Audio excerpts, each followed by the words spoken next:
आजकल नौजवान ये सोचते हैं अरे आखिरत में जो होगा देखा जाएगा। आपको बताऊं, जब तुम अपने नबी की बात मानते हो, अपने आका की बात पर ईमान लाए हो, तो अपने रसूल ने फरमाया जिसने दुनिया में नमाज नहीं पढ़ा होगा, मेरे आका फरमाते हैं जिसने दुनिया में नमाज नहीं पढ़ा होगा, कयामत के दिन वो किसके साथ उठेगा। अब जरा गौर कीजिए, ये कोई मौलवी साहब नहीं कह रहे, ये कोई जलसे का नाजिम नहीं कह रहा है, ये कोई मुकर्रिर नहीं कह रहा है, ये कौन कह रहा है? अल्लाह के सच्चे रसूल सादिक व मज़दूक, जिनकी शान में कुरान कहता है वमा यंतिकु अनिल हवा इन हुवा इल्ला वह्युन यूहा। ये रसूल अपनी मर्जी से कुछ नहीं कहते, इन पर जो वही की जाती है, अल्लाह जो इनको कहने का हुक्म देता है, ये वही बातें करते हैं। जरा दिल के कानों से सुनना, जलसे में आप बहुत देर से बैठे, लेकिन कुछ बात जब ठीक ठाक सुन लो। आका ने फरमाया, अल्लाह के रसूल ने फरमाया कि जिसने दुनिया में नमाज छोड़ दी, क़यामत के दिन वो किसके साथ उठेगा? फरमाते हैं फिरऔन के साथ उठेगा, हामान के साथ उठेगा, उबई बिन खलफ के साथ उठेगा। ये तीनों को पहचानते हो कौन है? फिरऔन जो नबी का दुश्मन था, हामान जो नबी का दुश्मन था, और उबई इब्न खलफ कौन है? जिनको मालूम है उनको मालूम है, जिनको नहीं मालूम है वो जान ले। अल्लाह के रसूल रहमतुल लिल आलमीन, मेरे नबी ने गाली देने वालों को दुआएं दी, कांटे बिछाने वालों को दुआएं दी, पत्थर मारने वालों को दुआएं दी, मगर याद रखना अल्लाह के रसूल ने अपनी पूरी जिंदगी में सिर्फ एक इंसान को कत्ल किया, एक इंसान को। रसूलुल्लाह ने एक इंसान से ज्यादा किसी को कत्ल नहीं फरमाया, सिर्फ एक इंसान को कत्ल किया अल्लाह के रसूल ने।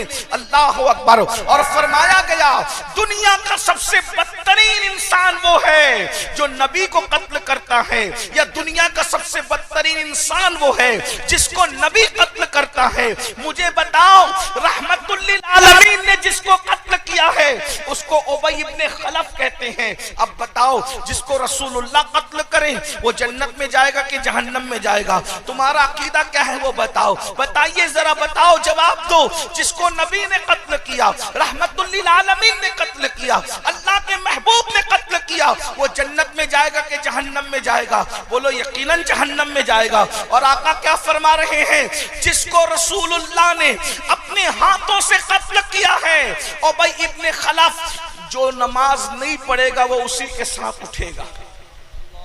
अब तुम उनके साथ उठोगे नमाज न पढ़ने वालों, तो तुम्हारा हश्र क्या होगा, तुम्हारा अंजाम क्या होगा? आज कितनी सादगी से हमारा जवान कहता है मौलाना हमें टाइम नहीं मिलता नमाज पढ़ने के। नमाज एक 10 मिनट का टाइम लगता है, नमाज के लिए सिर्फ 10 मिनट का टाइम, 10 मिनट से ज्यादा का वक्त नहीं लगता, और हम नमाज छोड़ रहे हैं। और ये दिमाग के अंदर खप्त है कि नमाज नहीं भी पढ़े तो चलता है, नमाज नहीं भी पढ़े तो जन्नत में जाएंगे। बहुत माफी के साथ, आप बुरा नहीं मानेंगे, मैं सच्ची बात करूं, लोग मेरी बात का बुरा मानते हैं, लेकिन आप लोग नहीं मानेंगे। आप क्या सोचते हो, मैं गौस पाक का मुरीद हूं तो मैं तो जन्नत में चला जाऊंगा, मुझे गौस पाक बख्शवा लेंगे। मैं गरीब नवाज का मुरीद हूं, मुझे गरीब नवाज बख्शवा लेंगे। देखो, गौस पाक गरीब नवाज बख्शवाएंगे, लेकिन बेनमाजी को बख्शवाएंगे, ये आप कहां से लाए?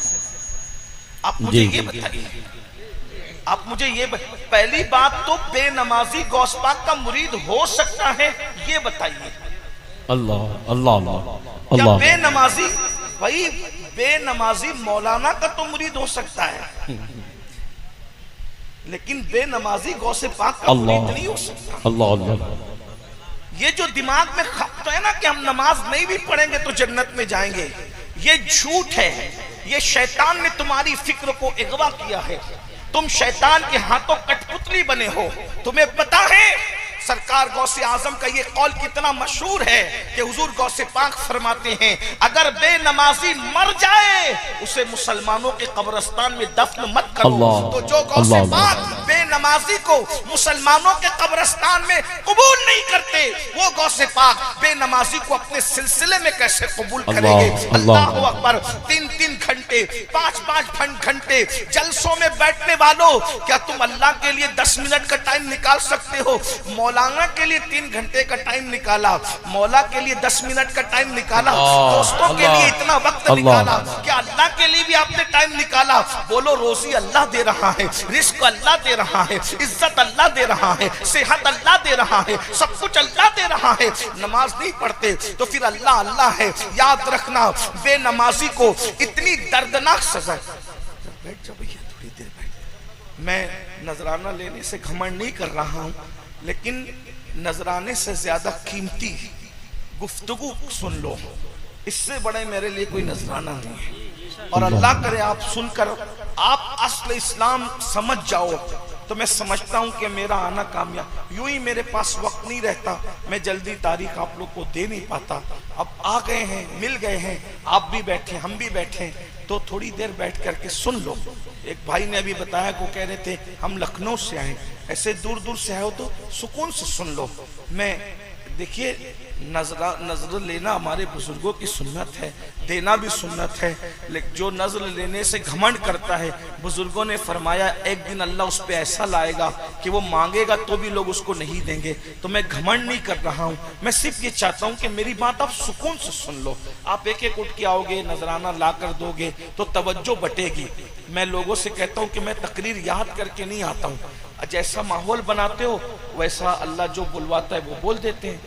सब लोग सुकून से सुनो, सब मिलकर दुरूद शरीफ पढ़ लो। मैं बहुत देर तक नहीं बोलूंगा, जितना आप सुनना चाहेंगे उतना ही बोलूंगा। आशिकों की तरह सब मिलकर दुरूद शरीफ पढ़ो। अल्लाहुम्मा सल्ली अला सय्यिदिना मौलाना मुहम्मद बारिक वसल्लम सल्लल्लाहु अलैहि वसल्लम सल्लल्लाहु तआला अलैहि वसल्लम। बात को गौर से सुनिए। देखिए, हम सब के लिए टाइम, दोस्तों के लिए टाइम निकाल रहे हैं, इसी तरह से बीवी बच्चों के लिए टाइम निकाल रहे हैं, मौलाना के लिए टाइम निकाल रहे हैं, पीर साहब के लिए टाइम निकाल रहे हैं, सब के लिए टाइम निकाल रहे हैं। लेकिन एक बात मैं आपको कहता हूँ, दिल से कह रहा हूँ, मैं कोई मुकर्रिर आदमी नहीं, फकीर आदमी हूँ, दिल से बात कह रहा हूँ, दिल से सुनना। जिस दिन हम मर जाएंगे उस दिन बीवी भी कब्र में नहीं आएंगी, उस दिन हमारे पीर साहब भी हमारी कब्र में। ये पीर साहब से मुराद ये जो हम लोग जो कहलाते हैं आजकल के दुनिया वाले पीर साहब, अल्लाह वालों की बात नहीं कर रहा हूँ मैं, आजकल की बात कर रहा हूँ। इल्ला माशाअल्लाह के साथ ये नहीं आएंगे कब्र में। मेरे भाई इतना याद रखना, मैं आपको पीरों से बदजन करने नहीं आया और मैं सच्चे पीरों की बात नहीं कर रहा हूँ। लेकिन एक बात कहूँ भाई, हम बीमार पड़ जाते हैं तो ये लोग हमें देखने नहीं आते, हम परेशान होते हैं, हमारी खैरियत नहीं पूछी जाती। हमारी कब्र में कौन आएगा भाई, ये बताओ। हमारी जो कब्र के ऊपर मिट्टी डालने नहीं आएगा, वो कब्र के अंदर कैसे बचाने आएगा? ये तो अपने आप को धोखा मत दीजिए आप। बीवी भी नहीं आएगी, बच्चे भी नहीं आएंगे। ये मुकर्रिर जिसके पीछे आप भाग रहे हो ना दीवानों की तरह, इसको खबर भी नहीं होगी कि तुम्हारा इंतकाल हो गया है, कुछ नहीं है। आजकल तो भाई जिसके पास दौलत है उसी की खैरियत पूछी जाती है, जिसके पास माल नहीं है कोई उसकी खैरियत भी नहीं पूछता। जनाजे भी अमीरी और गरीबी में बट गए, शादियां भी अमीरी और गरीबी में बट गई, इसी तरीके से खैर खैरियत भी अमीरी और गरीबी में बट गया, दावतें भी अमीरी और गरीबी में बट गई। कोई किसी का पुरसाने हाल नहीं है, लेकिन वो मेरा अल्लाह जिसके यहाँ गरीबी और अमीरी में फर्क नहीं है, वो मेरा अल्लाह जिसके यहाँ काले गोरे में फर्क नहीं है, वो मेरा अल्लाह जो अपने बंदों से करोड़ों माओं से ज्यादा प्यार करता है। ध्यान से सुनो, वो अल्लाह अपने बंदों से करोड़ों माओं से ज्यादा प्यार करता है। मैं करोड़ों माओं कहने की जुर्रत कर रहा हूँ, इसलिए कि मेरे अल्लाह की शान की कोई हद नहीं है, मेरे अल्लाह की ताकत की कोई हद नहीं है, तो उसकी मोहब्बतों की भी कोई हद नहीं है। वो अपने बंदे से कितना प्यार करता है। मेरे भाई अल्लाह के प्यार को महसूस करो, मेरे भाइयों अल्लाह के प्यार को महसूस करो। अल्लाह हमसे कितना प्यार करता है। हम तो ये कहते हैं हमसे कोई प्यार करे ना करे, हमें किसी से कोई मतलब नहीं है। हमारा अल्लाह हमसे प्यार करता है, हमारा रसूल हमसे प्यार करता है। और हमारा अल्लाह कितना प्यार करता है हमसे, करोड़ों माओं से ज्यादा। हमारा नबी हमसे कितना प्यार करता है। हम पैदा भी नहीं हुए थे तब भी वो रात रात भर हमारे लिए मगफिरत की दुआएं करते थे। तो हम अल्लाह का रसूल हमसे मोहब्बत करता है, अल्लाह हमसे मोहब्बत करता है। अब मुझे बताओ, वो अल्लाह रोजी कौन देता है? अल्लाह देता है। हमारे गुनाहों पे पर्दे कौन डालता है? अल्लाह डालता है। अल्लाह अगर खाने की ताकत छीन लेना तो तुम्हारी फ्रिज भरी हो फिर भी तुम खा नहीं सकते। शुगर के मरीजों से जाके पूछो, मिठाई की दुकान है फिर भी मिठाई खा नहीं पा रहा है। अल्लाह नहीं चाहता ना, नहीं चाहता। देखो अल्लाह तुम्हें खिला रहा है, तुम खा रहे हो। और याद रखो, दुनिया में ऐसे भी लोग हैं मेरे जवानों जो नींद की 4-4 गोलियां खाते हैं मगर उनको सुकून की नींद नहीं आती। हाँ, हाँ, जिनके ऊपर तुम रश्क करते हो ना, ये अदाकार, ये फिल्मी स्टार, ये औला, ये फुला, उनकी पर्सनल लाइफ को झांक करके देखो। उनके पास अच्छी टी शर्ट तो है, लेकिन उनके पास पुरसुकून दिल नहीं है। उनके पास नरम गद्दे तो हैं, उनके पास सुकून की नींद नहीं है। तुम क्या समझ रहे हो मेरे भाइयों? ये अल्लाह का एहसान है जो तुम्हें सुकून की नींद अता करता है, जो तुम्हें राहत की नींद अता करता है, जो तुम्हें चैन की नींद अता करता है, तुम्हें खिलाता है, तुम्हें पिलाता है, इज्जतें देता है, ऐबों पे पर्दे डालता है। अब मुझे बताओ, जिसने माँ के पेट में हमारी शक्ल बनाई, जिसने माँ के पेट में हमारी सूरत बनाई, जरा गौर तो कीजिए, जरा गौर कीजिए, तवज्जो कीजिए। वो छोड़, सुन लो, पसीना आता है आने दो। आका फरमाते हैं मजदूर की मजदूरी उसका पसीना सूखने से पहले दे दो। मैं अल्लाह की बारगाह में ये मजदूरी कर रहा हूँ, गुलामी कर रहा हूँ। मेरे ऊपर तवज्जो ना करें, आप मेरी गुफ्तगू पे तवज्जो करें। सब सुन लो, चैन से सुन लो भाई, थोड़ी देर की बात है, इधर उधर डिस्टर्ब मत करो, सुन लो, आराम से सुनो, दुरूद शरीफ पढ़ो। रब्बे सल्ले व सल्लिम दाइमन अबदा अला हबीबिका खैरुल खल्क़ि कुल्लिहिम। तो आज क्या कर रहा था, देखो गौर करो, अल्लाह का हम पे कितना एहसान है। दिन में कितनी मर्तबा अपना चेहरा देखते हो और चेहरा देख देख के कितना खुश होते हो, घमंड भी करते हो, मैं कितना अच्छा लग रहा हूँ, कितना खूबसूरत हूँ। अब बताओ, अगर हमको अल्लाह खूबसूरत बनाने की बजाय होंठ हमारा काट देता, नीचे का होंठ नहीं बनाता, हम अल्लाह से झगड़ा करने जाते, क्या कर लेते? बताओ क्या कर लेते? इंसान बनाता, होंठ कटा बनाता, नाक कटा बनाता। अरे इंडिया की खूबसूरती में पैदा करने की बजाय अफ्रीका के कालों में पैदा करता, क्या कर लेते? वो भी तो इंसान है। अरे चलो इंसान होता है, अगर अल्लाह कुत्ता बना देता तो क्या कर लेते? अगर अल्लाह सुअर बना देता तो क्या कर लेते? अगर अल्लाह चूहा बना देता तो क्या कर लेते? चले ठीक है भाई, इंसान बनाया था, इंसान बनाता, अच्छा बनाता, लेकिन अगर अबू लहब के घर में पैदा करता तो क्या कर लेते? अबू जहल के घर में पैदा करता तो क्या कर लेते? अरे काफिर पैदा करता तो क्या कर लेते? लेकिन अल्लाह की शान तो देखो, अल्लाह की शान तो देखो। इंसान बनाया, खूबसूरत बनाया, खूबसूरत बनाने के बाद फिर क्या किया? ईमान की दौलत अता की।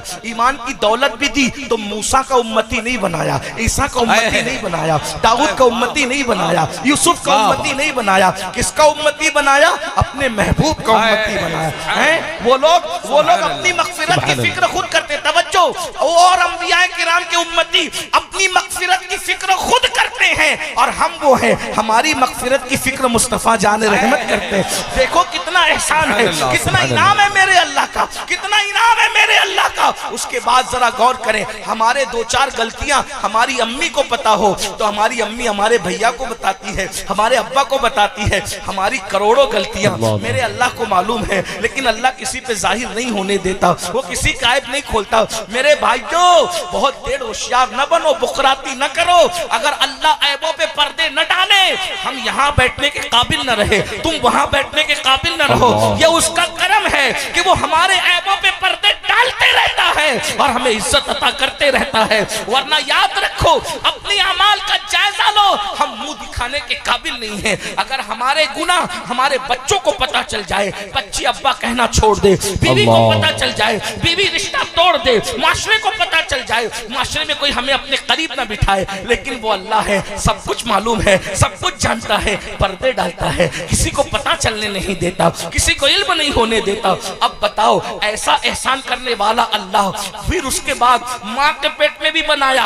हमारे पैदा होने से पहले माँ के सीने में हमारे लिए दूध पैदा किया। जरा बताओ, अगर अल्लाह माँ के सीने में दूध न पैदा करता तो क्या हमारे बाप में ताकत थी हमें कुछ खिलाने की? अल्लाह। हमारी माँ में ताकत थी हमें कुछ खिलाने की? हमारे अंदर ताकत थी कुछ खाने की?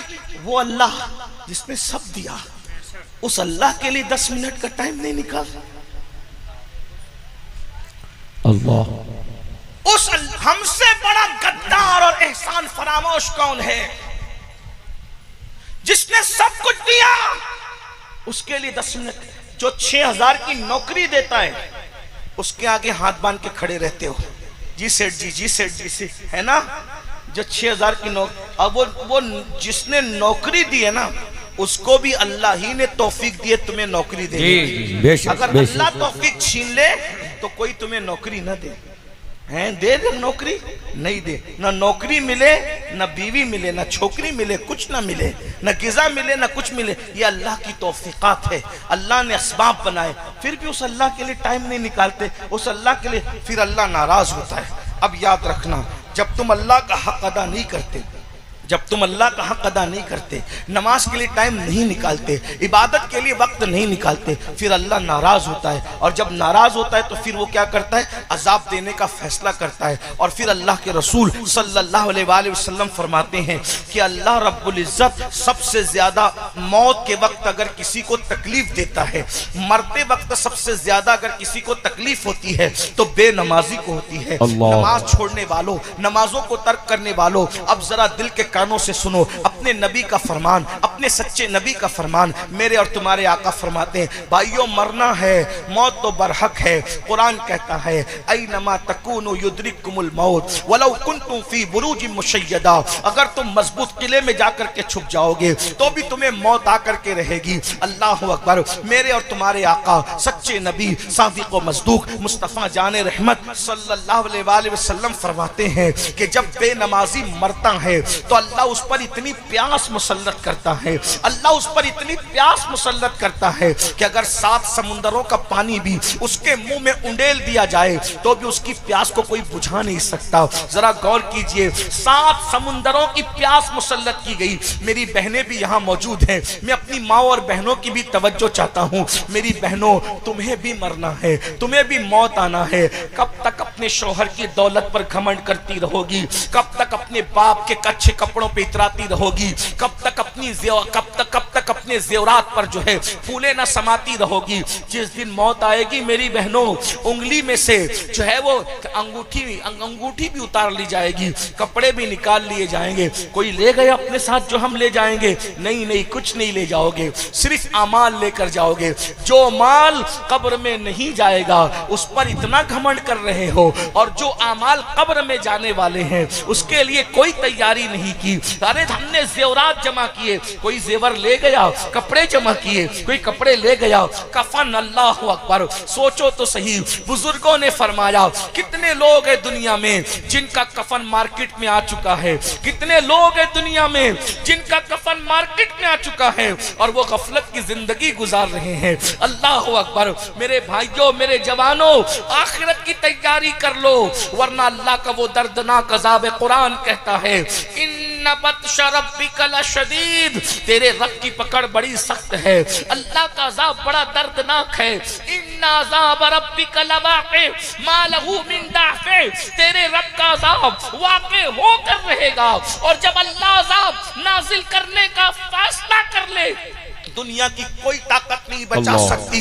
बेनमाजियों, नमाजों को तर्क करने वालों, है हिम्मत, अल्लाह के अजाब को बर्दाश्त करने की ताकत है, अल्लाह के अजाब को बर्दाश्त करने की कुव्वत है। जरा सोचो, 10-12 घंटे अगर प्यासे रह जाओ तो प्यास की शिद्दत का आलम क्या होता है। अरे जब 7 समुंदरों की प्यासें बेनमाजीपन की वजह से तुम पर मुसल्लत की जाएगी, उस वक्त तो तुम्हारा क्या बनेगा। अल्लाह अकबर। उस पर तुरफा ये, हम सिर्फ बेनमाजी नहीं बल्कि अल्लाह अकबर नमाज तो छोड़ ही रहे हैं, साथ ही साथ अगर सिर्फ बेनमाजी ही होते तो भी बर्बादी के लिए काफी था, तबाही के लिए काफी था। लेकिन सिर्फ बेनमाजी नहीं बल्कि आज तो मेरा नौजवान जो है अल्लाह अल्लाह नशे के अंदर ऐसा डूबा जा रहा है, शराब के अंदर डूबा जा रहा है, अल्लाह अकबर, जुए में डूबा जा रहा है। अल्लाह अकबर। 16-16, 17-17 साल के लड़के, कोई कुत्ता गोली खा रहा है, कोई एमडी का नशा कर रहा है, कोई अल्लाह अकबर इसी तरीके से दवाओं से नशा कर रहा है।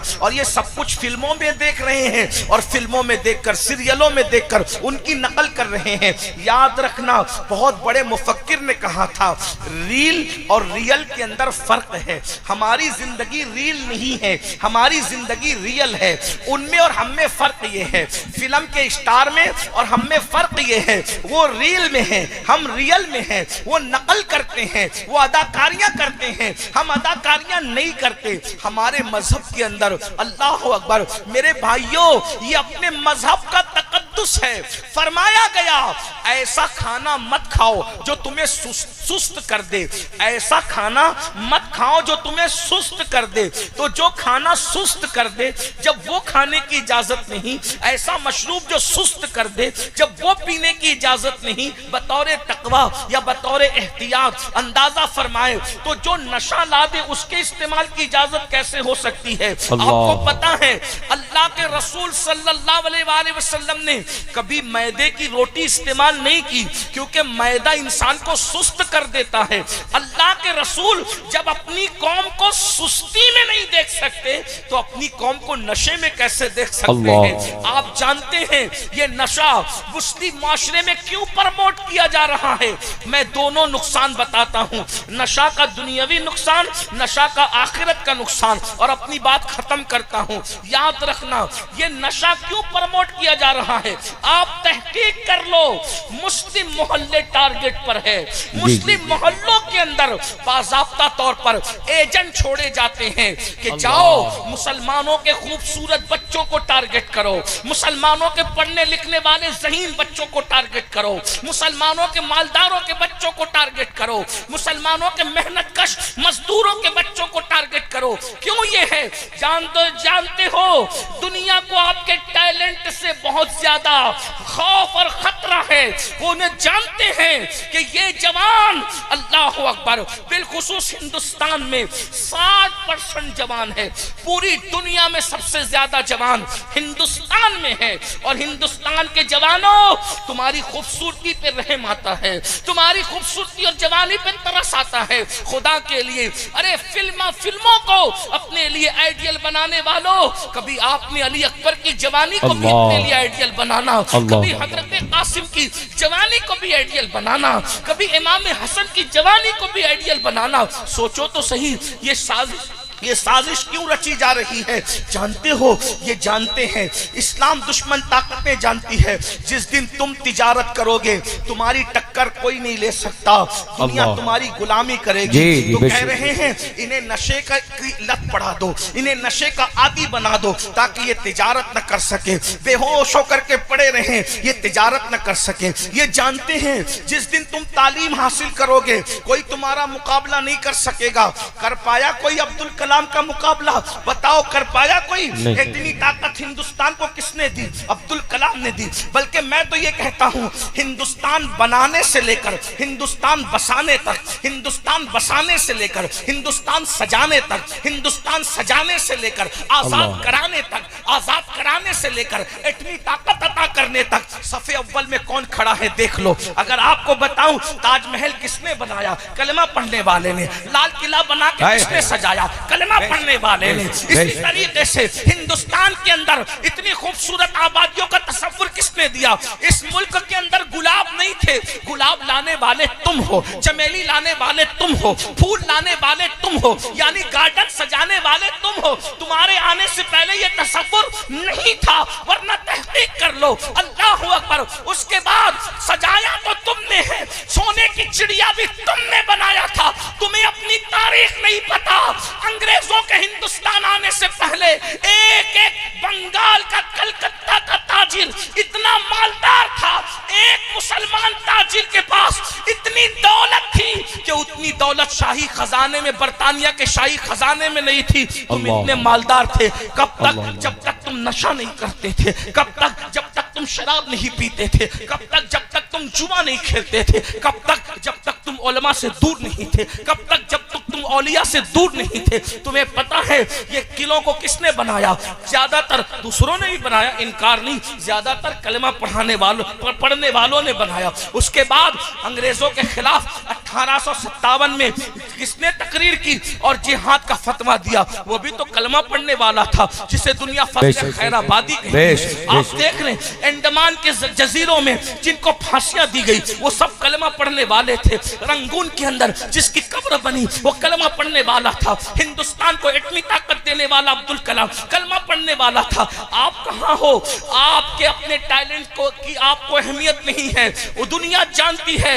जिस दिन वो मुसलमान बेदार होगा जवान, तो उस दिन वो होगा, ये वो जवान है जिनकी शान ये है, इन्होंने उंदुलूस के साहिल पे कश्तियां जलाई है, इन्होंने अफ्रीका के सहराओं में अजानें पड़ी है, इन्होंने बहरे जुल्मात में घोड़े दौड़ाए हैं। इकबाल जैसे मुफक्किर को मजबूर होकर कहना पड़ा, दी अजानें कभी यूरोप के कलीसाओं में और अफ्रीका के तपते हुए सहराओं में, दश्त तो दश्त है, दरिया बिना छोड़े हमने, बहरे जुल्मात में घोड़ा दिए घोड़े हमने। अल्लाह अकबर। ये मर्दों का हाल है। रजिया सुल्ताना तुम में थी, रजिया सुल्ताना तुम में थी, बेगम हजरत महल तुम में थी।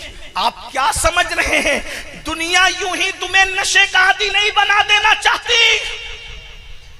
दुनिया तुमसे, तुम्हारे टैलेंट से खतरे में है कि इनको पढ़ने मत दो, ये पढ़े नहीं, आगे नहीं बढ़े, इनको जुए में, शराब की लत में मुब्तला कर दो। तुम नादान हो, मेरी कौम के जवानों, तुम नादान हो। खुदा के लिए गौर तो करो।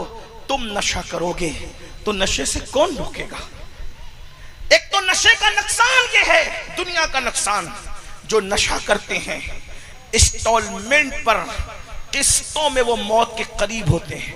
नशे से फेफड़े खराब होंगे, नशे से बीमारियां आएंगी, नशे से इंसान कैंसर में और कैसी कैसी बीमारियों में मुब्तला होगा। ये दुनिया का नुकसान। और ये भी हया के पर्दे में कह दूं, मिंबर का तकद्दुस है। जो ज्यादा नशा करता है वो बीवी की जरूरत पूरी करने के काबिल नहीं रहता।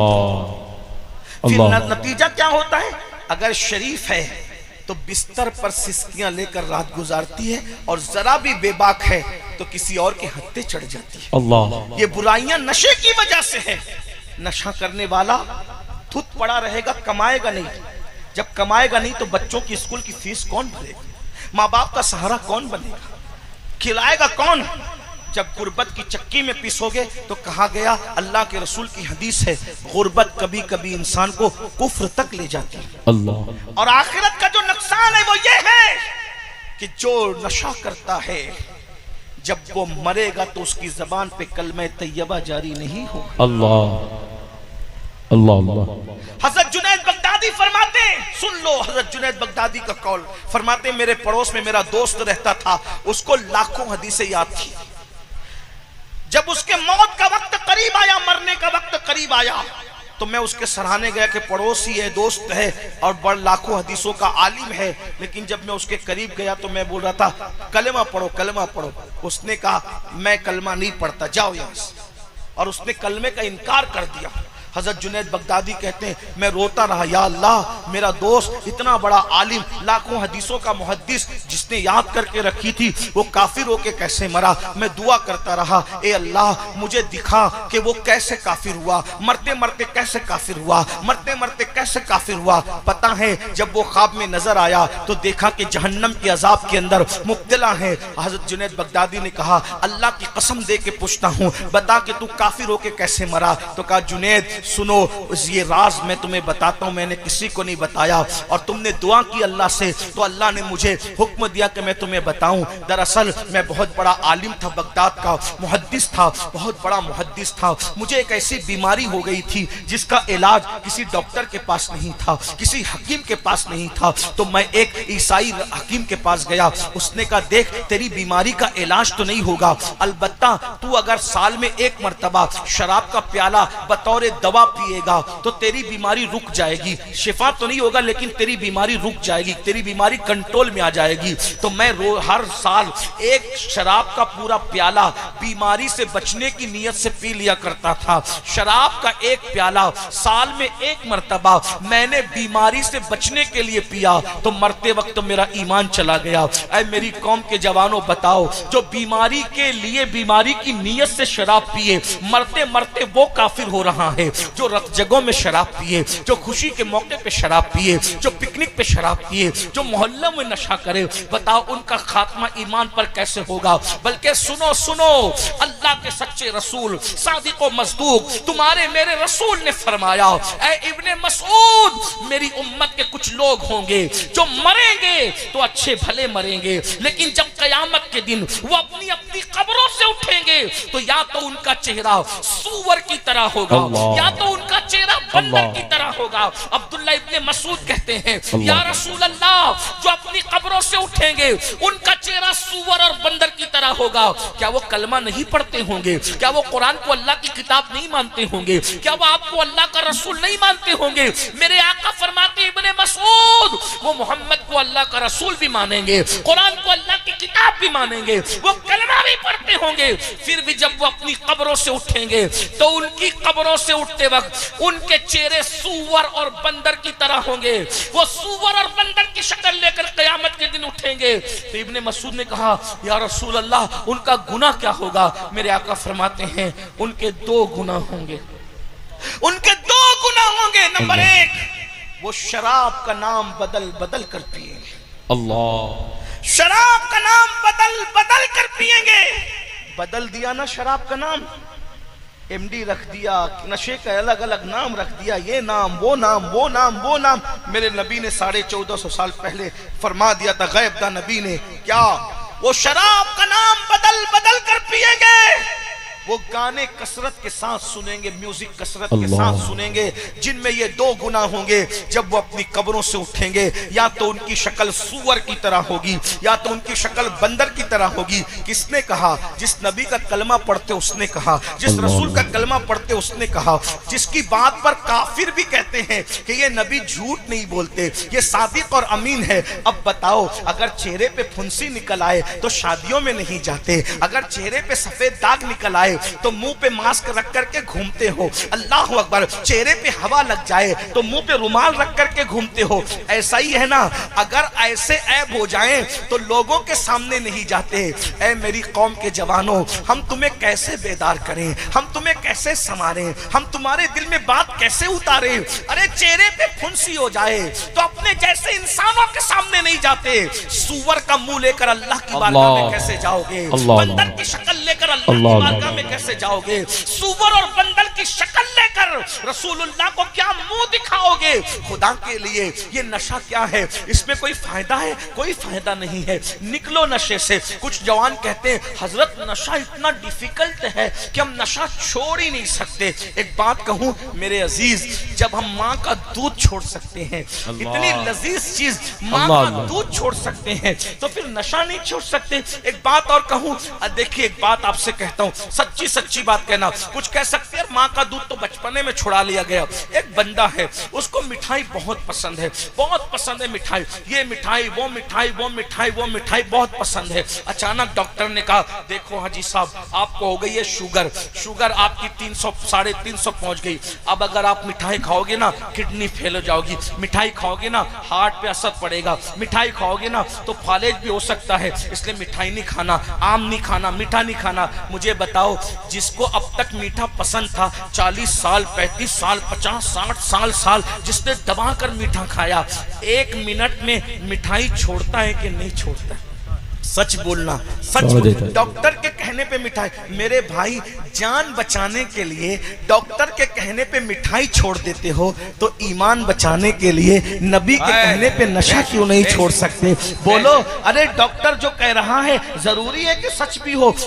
ऐसा भी तो हो सकता है। चलो भाई डॉक्टर कहे, फिर भी कोई जरूरी नहीं है कि नुकसान हो, लेकिन नबी ने कह दिया कि जिसने नशा किया वो या तो सूअर की शक्ल लेके उठेगा या तो बंदर की शक्ल लेके उठेगा। एक आखिरी बात मुझे याद आई, सब लोग तवज्जो करें, मुझे एक वाकया याद आया है। नशा बहुत नुकसान करता। नशा करने वाला अपनी माँ में, अपनी बीवी में फर्क नहीं करता।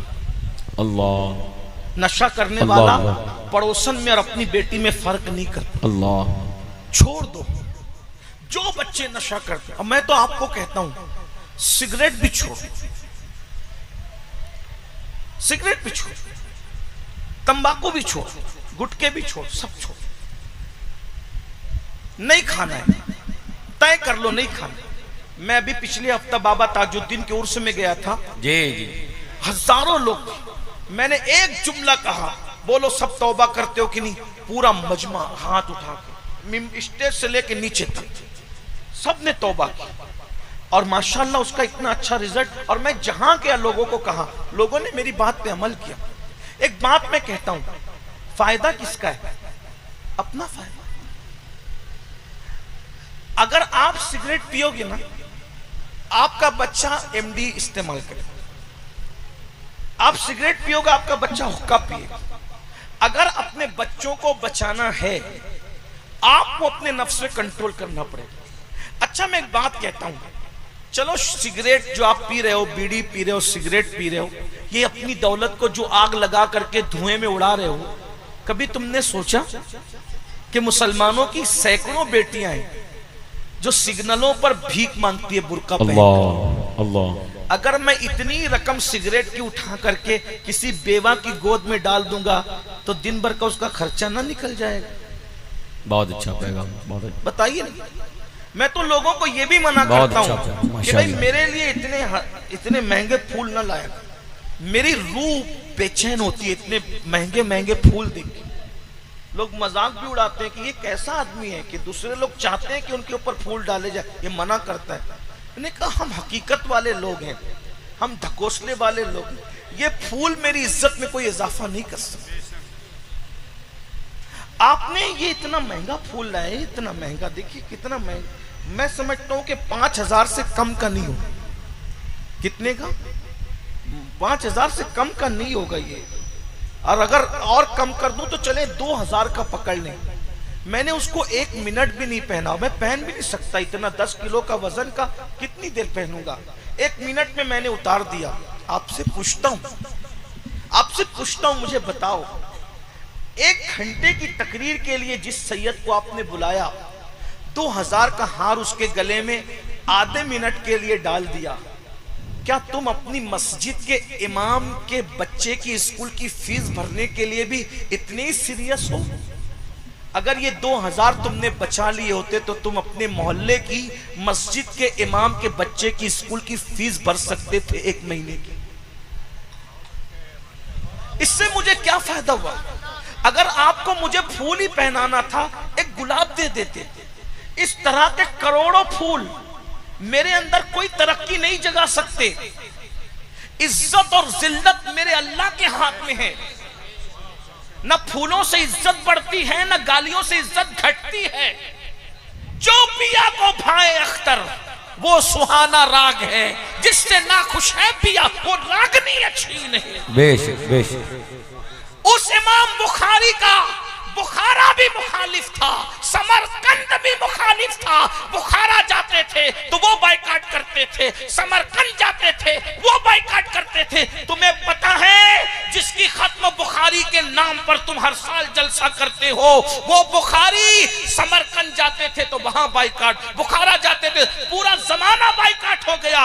इमाम बुखारी समरकंद और बुखारा के दरमियान अकेले खड़े थे, अकेले। अल्लाह, जमाना मुखालिफ था मगर अल्लाह राजी था।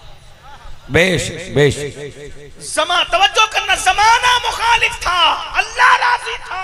इसलिए बुखारी ने कहा, ए अल्लाह, ना बुखारा वाले अपनाते ना समरकंद वाले अपनाते, इतनी बड़ी जगह मेरे लिए तंग हो गई, मुझे उठा ले। तो इमाम बुखारी का तन्हाई में इंतकाल हुआ, तन्हाई, अल्लाह, तन्हाई में। लेकिन अल्लाह राजी था, अल्लाह को राजी किया, पब्लिक की तरफ तवज्जो नहीं की। तो क्या नतीजा क्या निकला? इमाम बुखारी को दफन कर दिया। बारिश रोक ली, अल्लाह ने रोक ली। अब बारिश नहीं होती, इस्तिस्का पे इस्तिस्का, इस्तिस्का पे इस्तिस्का पड़े, बारिश नहीं होती।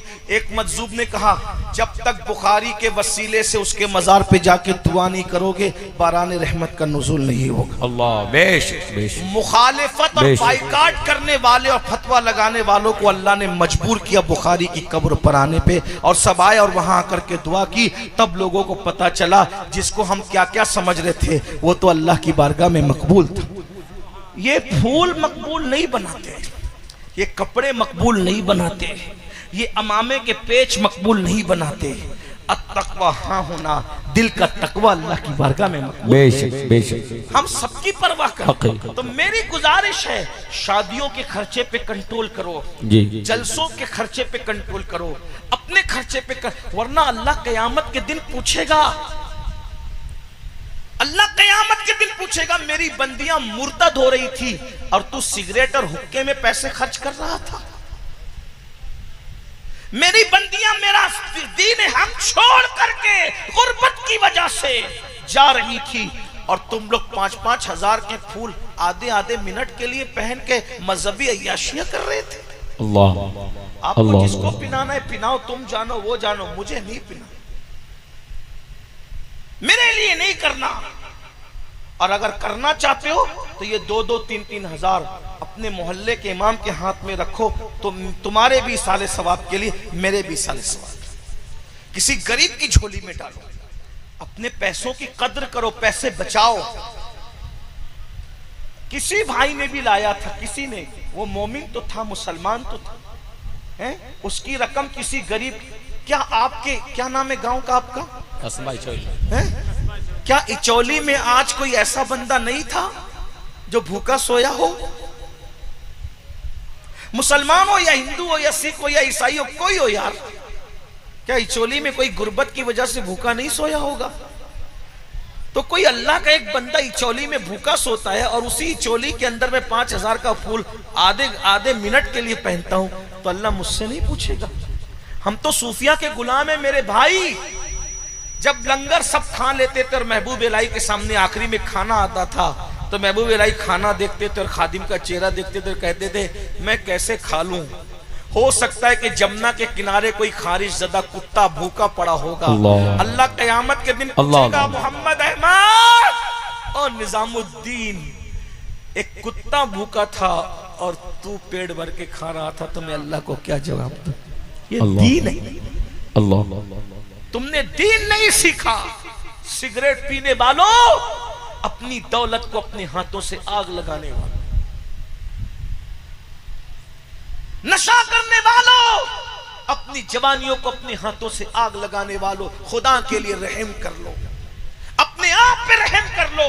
जो आखिरी बात कहने चला था वो ये, वो वाकया याद है, नशा करोगे पछताओगे, और ऐसा पछताओगे कि वो पछताना काम नहीं आएगा।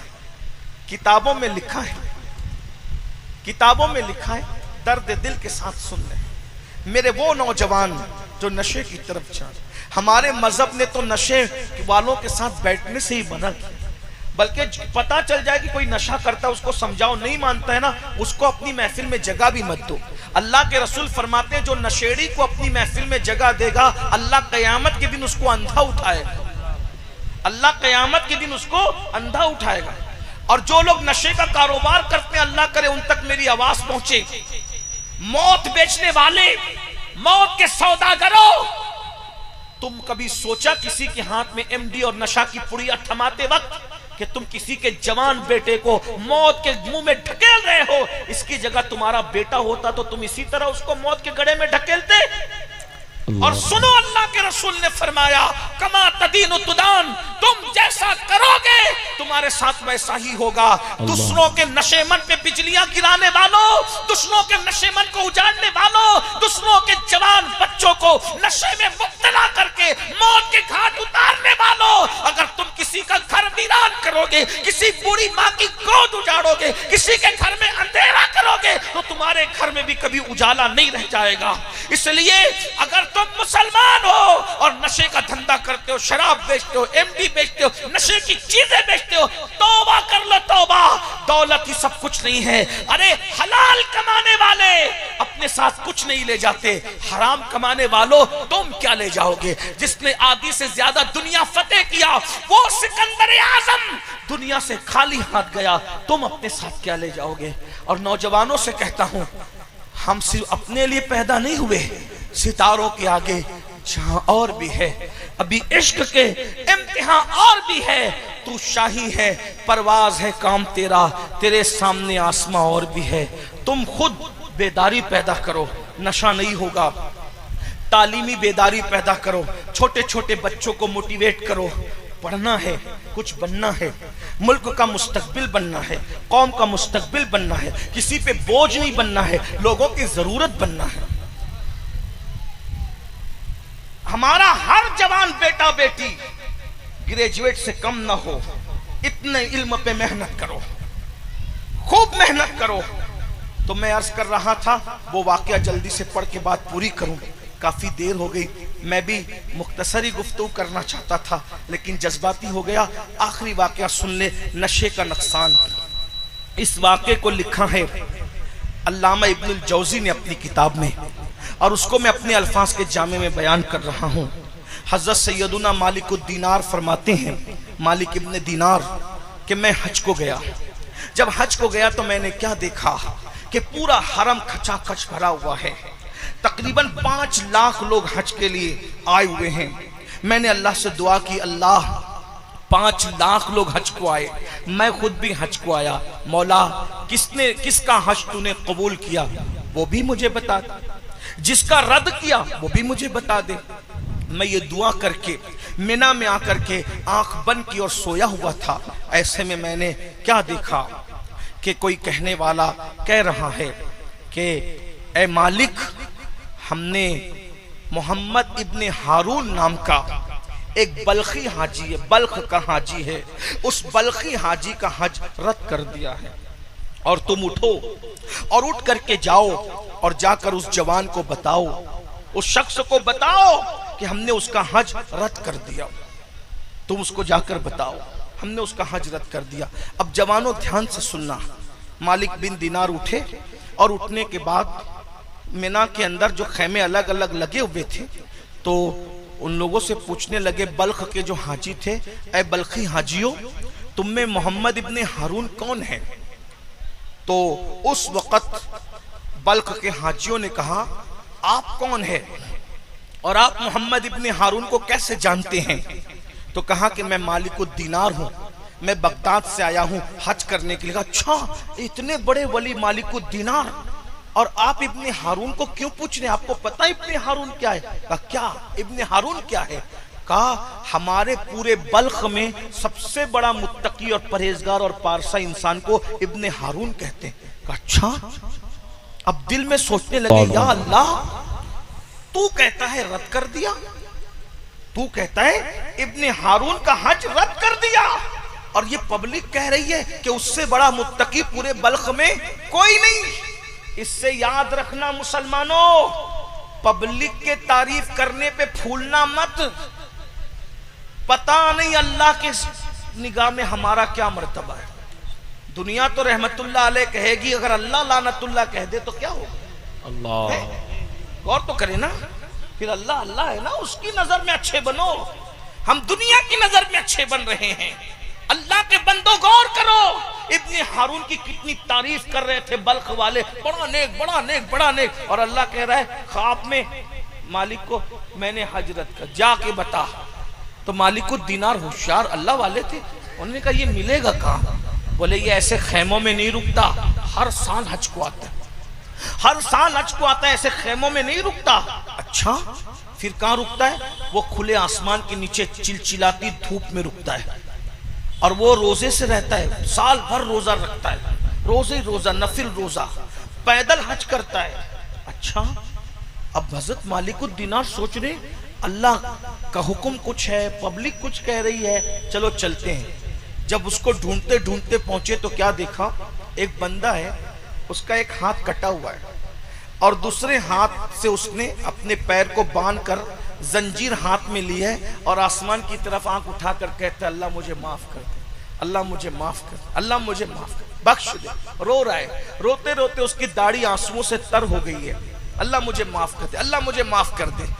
इब्ने हारून जैसे ही मालिकुद्दीनार के कदमों की आहट को सुनता है, फौरी तौर पर आंसू पोंछता है, और आंसू पोंछ करके कहता है, ए बुजुर्ग, कौन है आप?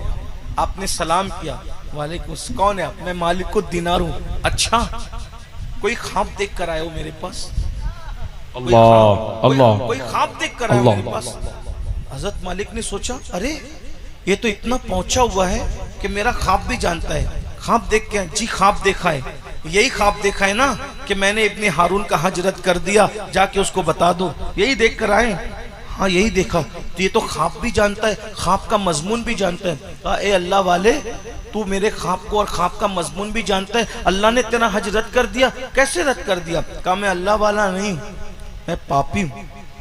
ये करामत के तौर पे नहीं बता रहा हूँ, ये बरसों का तजुर्बा इसलिए बता रहा हूँ। 25 साल से हर साल हज को आ रहा हूँ। कितने साल से? 25 साल से हर साल हज को आ रहा हूँ, और हर साल कोई ना कोई वली को ख्वाब दिखता है, और अल्लाह का हुक्म होता है कि जाओ और इब्ने हारून को कह दो कि मैंने उसका हजरत कर दिया। 25 साल से सुकून नहीं है मुझे, सोता हूं तो नींद नहीं आती, भूख भी नहीं लगती, कहीं चैन है ना कहीं सुकून है, बस बेचैन हूं, बेकरार हूं। इबादत करता हूं तो इबादत भी कबूल नहीं, जिक्र करता हूं तो जिक्र भी कबूल नहीं, हज करता हूं तो हज भी कबूल नहीं। क्या करूं मालिक? हजरत मालिक बिन दीनार ने कहा, इब्ने हारून, मेरा अल्लाह किसी पे जुल्म नहीं करता, मेरा अल्लाह बहुत मेहरबान है, बड़ा करीम है। तूने कुछ ऐसा काम जरूर किया होगा कि अल्लाह तुझसे नाराज है, बता तूने किया क्या है? उसने कहा, ये खास बात है, मैंने कभी किसी को नहीं बताया। ऐ मालिकुद दीनार, मैं आपको बताता हूँ कि अल्लाह मुझसे नाराज क्यों हुआ। तब वो अपना इब्ने हारून अपना वाकया बताता है। इब्ने हारून कहता है, ऐ मालिकुद दीनार, मैं बहुत मालदार बाप का बेटा था, अल्लाह ने बहुत दौलत दी थी, बहुत माल दिया था, गलत दोस्तों की सोहबत में पड़ गया, गलत दोस्त मुझे नशे की तरफ ले गए। मेरी कौम के जवानों, सोहबत ही संवारती है, सोहबत ही बिगाड़ती है। गलत दोस्तों के साथ मत रहो, जो गुनाह की तरफ ले जाए वो मुनाफिक है, वो दोस्त नहीं है। जो बुराई की तरफ ले जाए वो दुश्मन है, दोस्त नहीं है। जो जिना के अड्डों की तरफ ले जाए, जो शराब के अड्डों की तरफ ले जाए, जो जुआ के अड्डों की तरफ ले जाए, जो लड़कों की नाजायज दोस्ती की तरफ ले जाए, जो हराम कामों की तरफ ले जाए, वो दोस्त नहीं है, वो दुश्मन है, वो गद्दार है। सच्चे दोस्त की पहचान है, अगर तू अल्लाह को भूल जाए तो वो तुझे अल्लाह की याद दिलाए। सच्चा दोस्त तुझे अल्लाह की तरफ ले जाता है, सच्चा दोस्त तुझे गुनाह की तरफ नहीं ले जाता। सच्चे दोस्त की पहचान यही है। बहरहाल वो मालिकुद दीनार से कहता है, ऐ मालिक इब्ने दीनार, गलत दोस्तों की सोहबत में पड़ गया, माल बहुत था, नशे का आदी बना दिया, नशा करता रहा। माँ को खबर नहीं थी, माँ को इत्तला नहीं थी कि मैं नशेड़ी हो गया हूँ, मैं नशा करने लगा हूँ। एक दिन ऐसा हुआ कि शाबान की आखिरी तारीख थी, दोस्तों ने मशवरा किया, कल से रमजान शरीफ शुरू हो जाएगा, एक काम करते हैं, कल से तो मौका नहीं मिलेगा नशा करने का, आज जरा जी भर के नशा कर लेते हैं। इतना नशा कर लिया कि शाम हो गई, नशा नहीं उतरा, तो मजबूरन शाम के वक्त मैं डोलता अपने घर आया। मेरे जवानों, अल्लाह वो तुम्हें दिन न दिखाए जो इब्ने हारून को दिखाया। अल्लाह अकबर। गौर से सुनना, इब्ने हारून कहता है, ऐ मालिकुद दीनार, मैं नशे में था, डोलते आया, रमजान का चांद नजर आ चुका था, रमजानुल मुबारक की तैयारियां हो रही थी, लोगों तेज कदम से नमाज तरावी के लिए मस्जिदों को आबाद करने के लिए जा रहे थे, और मैं डोलते हुए नशे की हालत में अपने घर के दरवाजे पर आया। मेरी माँ ने पहली मर्तबा मुझे नशे की हालत में देखा। मेरी माँ को पता नहीं था कि मैं नशा करता हूँ। पहली मर्तबा माँ ने मुझे नशे की हालत में देखा। जैसे ही नशे की हालत में देखा, मेरी माँ को गुस्सा आया। मेरी माँ ने जोरदार तमाचा मेरे चेहरे पे मारा, क्योंकि मैं माँ का बहुत अदब करता था, माँ का बहुत फर्मा बरदार था। मैं अपनी माँ की कभी नाफरमानी नहीं करता था। मेरी माँ को बड़ा घमंड था मुझ पे, बड़ा एतमाद था कि मेरा बेटा मेरी नाफरमानी कभी नहीं करता। जैसे ही मेरी माँ ने मुझे एक तमाचा मारा, क्योंकि मैं होश में नहीं था, मैं तो नशे में था। नशे की हालत में जब मेरी माँ ने मुझे एक तमाचा मारा, शैतान ने मुझ पे काम किया। मैं गुस्से में आया और नशे की हालत में मैंने अपनी माँ को पलट कर तमाचा मारा। मैंने अपनी माँ को एक नहीं बल्कि कई तमाचे मारे और मारता रहा यहाँ तक कि अपनी माँ को मारते मारते बूढ़ी माँ को उठाकर मैंने जलती हुई आग में फेंक दिया। अल्लाह। जलते हुए तन्नूर में मैंने अपनी माँ को फेंक दिया। उसके बाद क्या हुआ मुझे नहीं मालूम। जब सुबह को मेरा नशा उतरा, मैंने अपनी बीवी को आवाज दी। मेरी बीवी ने बहुत तल्ख लहजे में जवाब दिया। मैंने पूछा, ओ फरमा बरदार नेक बीवी, तू मुझे तलखी में जवाब क्यों देती? तो कहा, मैं तो तेरे नशा उतरने के इंतजार में थी। अरे जब तू अपनी माँ का नहीं हुआ, मेरा क्या होगा? मैं तेरा घर छोड़कर जाती हूँ। मैंने पूछा, माँ को क्या हुआ? माँ को क्या हुआ? कहा, देख माँ को क्या हुआ। तो इब्ने हारून कहता है, मालिकुद दीनार, मैंने देखा मेरी माँ मुर्दा जली हुई रोटी की तरह कोयला बन के पड़ी थी। मैंने पूछा, माँ को ये किसने किया? मेरी बीवी ने पूरी दास्तान बताई। मगर पछतावे से का होवत जब चिड़िया चुग गई खेत। माँ का कातिल था मैं। मुझे एहसास हुआ कि नशे ने सिर्फ मुझसे नशा नहीं करवाया, नशे ने मुझे माँ का कातिल तक बना, मैंने अपनी माँ को कत्ल तक कर दिया।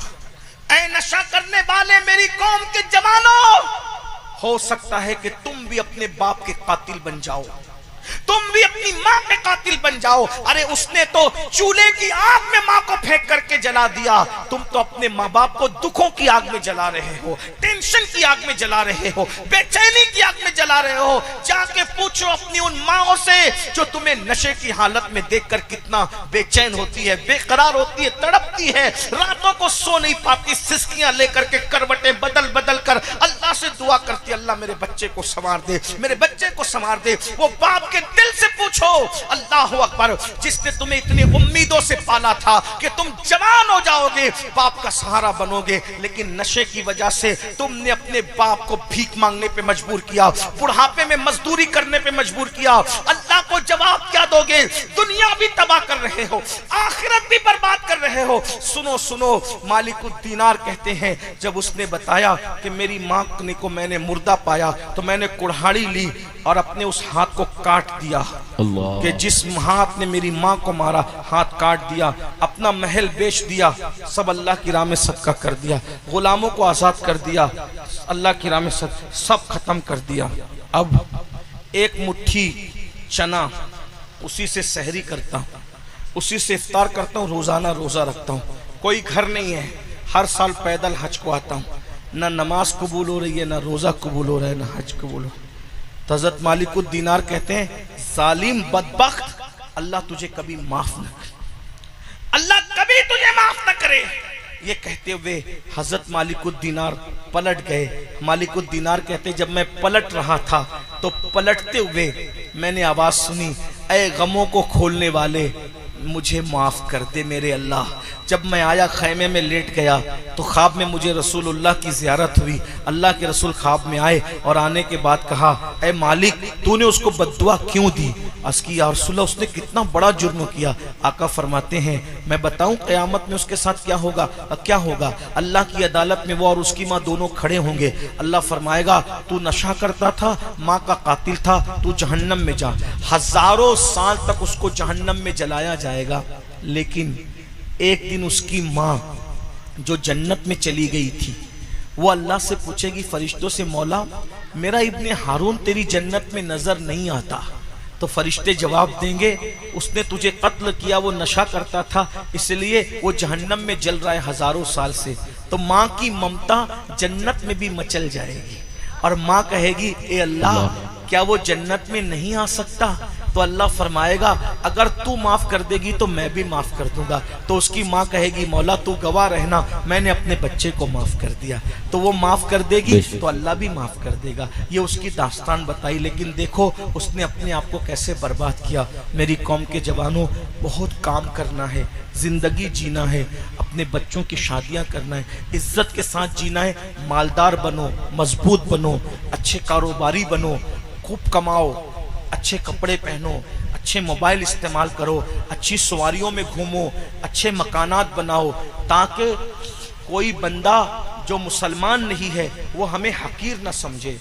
तुम ऐसे बन के निकलो कि कोई मुसलमान को हकीर न समझे। लेकिन मोबाइल चुरा के मालदार नहीं बनना, शराब बेच के मालदार नहीं बनना, नशा बेच के मालदार नहीं बनना। मालदार बनना है, मेहनत करके बनो, हलाल के जरिए से बनो। क्यों? क्योंकि हराम ज्यादा आता है, उसमें बरकत नहीं होती, हलाल कम आता है, उसमें बरकत होती है। सूअर साल भर में 12-15 पैदा होते हैं, लेकिन सूअरों का कहीं रेवड़ नहीं होता, हर दरवाजे पे सूअर बंधा हुआ नजर नहीं आता। बकरियां 2 या 3 पैदा होती है, लेकिन जंगल भर भर के रेवड़ भी नजर आते हैं और हर दरवाजे पे बकरियां खड़ी भी नजर आती है। अल्लाह बता रहा है, बकरी हलाल है, हमने बरकत रखी है, सूअर हराम है, हमने बरकत नहीं रखी। हलाल कारोबार करो, मेहनत करो, तरक्की करो और सिर्फ कमाकर अपने